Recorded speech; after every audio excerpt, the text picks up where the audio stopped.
Pecados por pensamentos. Traição. Tópico 5. Aprendestes que foi dito aos antigos: não cometereis adultério.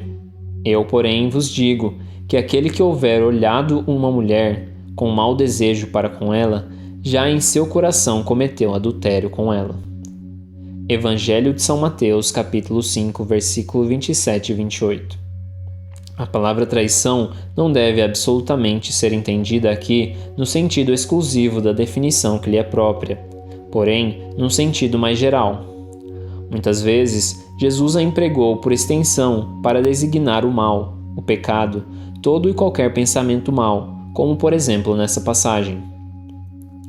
Porquanto, se alguém se envergonhar de mim e das minhas palavras, dentre esta raça traiçoeira e pecadora, o Filho do Homem também se envergonhará dele, quando vier acompanhado dos santos anjos na glória de seu Pai. Evangelho de São Marcos, capítulo 8, versículo 38. A verdadeira pureza não está somente nos atos, está também no pensamento, porquanto aquele que tem puro o coração nem sequer pensa no mal. Foi o que Jesus quis dizer. Ele condena o pecado, mesmo em pensamento, porque é sinal de impureza. Tópico 7. Esse princípio gera naturalmente a seguinte questão: sofrem-se as consequências de um pensamento mau, embora nenhum efeito produza? Deve-se fazer aqui uma importante diferenciação. À medida que avança na vida espiritual, a alma que seguiu pelo mau caminho se esclarece e deixa pouco a pouco suas imperfeições, conforme a maior ou menor boa vontade que demonstre em virtude do seu livre-arbítrio. Todo pensamento mau resulta, pois, da imperfeição da alma. Mas, de acordo com o desejo que alimenta de depurar-se, mesmo esse mau pensamento se lhe torna uma ocasião de adiantar-se, porque ela o afasta com energia. É indício de esforço por apagar uma mancha. Não cederá se apresentar a oportunidade de satisfazer a um mau desejo. Depois que haja resistido, sentir-se-á mais forte e contente com a vitória. Aquela que, ao contrário, não tomou boas resoluções, procura a ocasião de praticar o mau ato e, se não o leva a efeito, não é por virtude da sua vontade, mas por falta de ensejo. É, pois, tão culpada quanto o seria se o cometesse. Em resumo, naquele que nem sequer imagina a ideia do mal, já há progresso realizado. Naquele a quem essa ideia ocorre, mas que a afasta, há progresso em vias de realizar-se. Naquele, finalmente, que pensa no mal e nesse pensamento se satisfaz, o mal ainda existe na plenitude da sua força. Em um, o trabalho está feito, no outro, está por fazer-se. Deus, que é justo, leva em conta todas essas gradações na responsabilidade dos atos e dos pensamentos do homem. Verdadeira pureza. Mãos não lavadas. Tópico 8.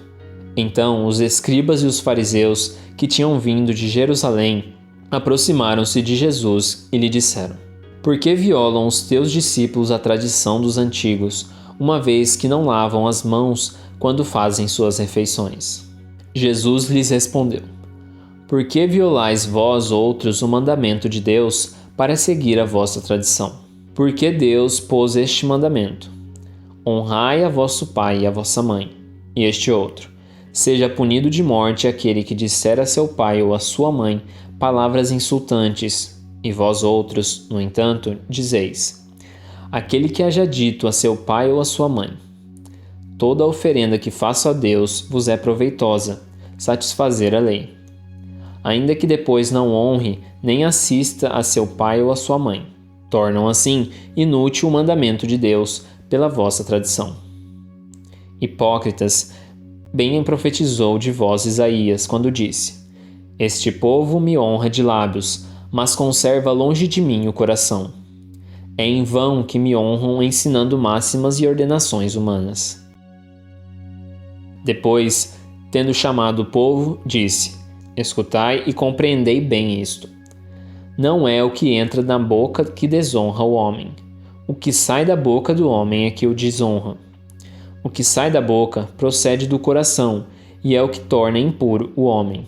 Porquanto do coração é que partem os maus pensamentos, os assassínios, as traições, as fornicações, os roubos, os falsos testemunhos, as ofensas e as maledicências. Essas são as coisas que tornam impuro o homem. O comer sem haver lavado as mãos não é o que o torna impuro. Então, aproximando-se, disseram-lhe seus discípulos: Sabeis que, ouvindo o que acabais de dizer, os fariseus se escandalizaram? Ele, porém, respondeu: Arrancada será toda a planta que meu Pai Celestial não plantou.